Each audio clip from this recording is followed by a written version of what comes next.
बड़ी खबर आपको बता दें, अमरुल्लाह सालेह की आवाज सुनाते हैं जिनका दावा है कि अब अफगानिस्तान के राष्ट्रपति वही होंगे। सालेह का कहना है कि तालिबान से अभी जंग खत्म नहीं हुई है। सालेह ने ऑडियो जारी कर ये बात कही है कि मैं अपने देश के लिए हर वक्त खड़ा हूं। सालेह ने दुनिया से कहा है कि क्या वो अफगानिस्तान के लोगों के समर्थन में आएंगे जिन्हें तालिबानी मार रहे हैं।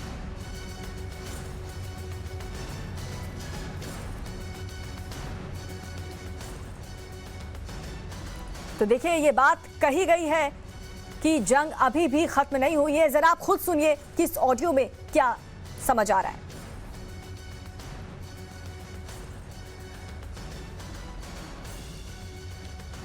Left his responsibilities vacant and his position vacant. I am currently the legitimate caretaker president of Afghanistan because I am inside the country. I am reaching out to all leaders of Afghanistan to consolidate this position and this statement that I have just made. I want to make it very clear that there are many factors why this situation happened. I am not ready to be part of the humiliation and shame that the foreign militaries have endured. I am standing for my country and the war is not over.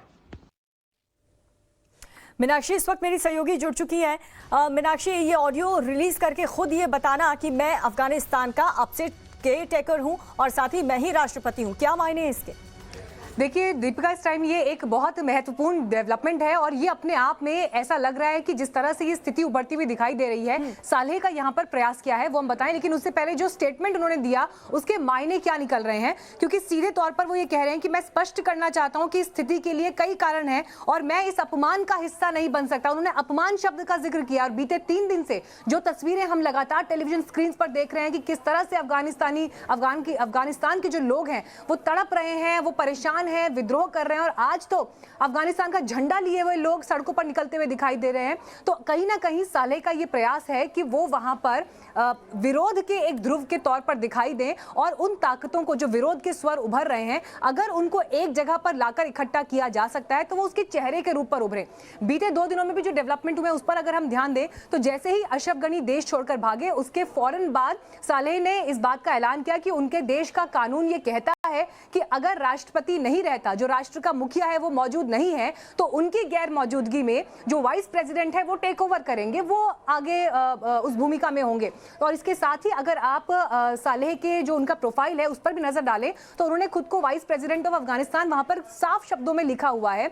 लेकिन यहाँ पर 2 महत्वपूर्ण बातें हैं। एक तो ये कि अफगानिस्तान की जनता का जो रोष है और जो तालिबान को लेकर उनके मन में खौफ है, उस आवाज को अपनी तरफ करना और अंतर्राष्ट्रीय स्तर पर जिस तरह बिल्कुल इस बारे में हम बात करेंगे, लेकिन दर्शकों को एक बार फिर से जरा वो ऑडियो हम सुना दें। Left his responsibilities vacant and his position vacant. I am currently the legitimate caretaker president of Afghanistan because I am inside the country. I am reaching out to all leaders of Afghanistan to consolidate this position and this statement that I have just made. I want to make it very clear that there are many factors why this situation happened. I am not ready to be part of the humiliation and shame that the foreign militaries have endured. I am standing for my country and the war is not over. तो देखिए मीनाक्षी, हमने ये audio एक बार फिर से दर्शकों को सुना दिया। जिस तरीके से सालेह ये कह रहे हैं कि मैं राष्ट्रपति हूं, तो क्या राष्ट्रपति की भूमिका निभाते हुए वो अफगानिस्तान के नागरिकों की सुरक्षा करेंगे? अफगानिस्तान की जनता जो मांग कर रही है कि हमें तालिबान नहीं चाहिए, क्या उसका भी समर्थन करेंगे? देखिए जिस तरह से सालेह कह रहे हैं वॉर इज नॉट ओवर, अब इसके आगे क्या संदेश जाते हैं अफगानिस्तान के लिए, वहां की जनता के लिए, तालिबान के लिए और अंतर्राष्ट्रीय मंच के लिए, यहां से समझना होगा कि ऐसे कई गुट हैं जो तालिबान के आगे घुटने नहीं टेकना चाहते। और क्या सालेह कामयाब होंगे इस कोशिश में कि वो गुट जो तालिबान के विरोध में है उनको वो अपने साथ मिला ले, उनके साथ हाथ मिला ले? और अगर ऐसा होता है तो क्या तालिबान और जो चुनी हुई सरकार है वो साथ साथ मिलकर काम कर सकते हैं? क्या इस तरह कोई फॉर्मूला फार्मूला वहां पर दिखाई दे सकता है। तो ये कहीं ना कहीं एक इस तरह की कोशिश भी यहाँ पर दिखाई दे रही है, लेकिन यकीनन अभी इंतजार करना होगा, क्योंकि हर घटनाक्रम पर वर्ल्ड कम्युनिटी की भी नजर बनी हुई है कि अफगानिस्तान में क्या हो रहा है, क्योंकि जिस तरह से यूनाइटेड नेशंस ने भी स्टेटमेंट दिए हैं वो भी अपने आप में बहुत महत्वपूर्ण यहाँ पर हैं। आने वाले दिनों में तालिबान को कौन कौन मान्यता देता है, क्योंकि जो तालिबान का इतिहास रहा है कहीं ना कहीं उसे लेकर एक खौफ दुनिया के मन में भी है।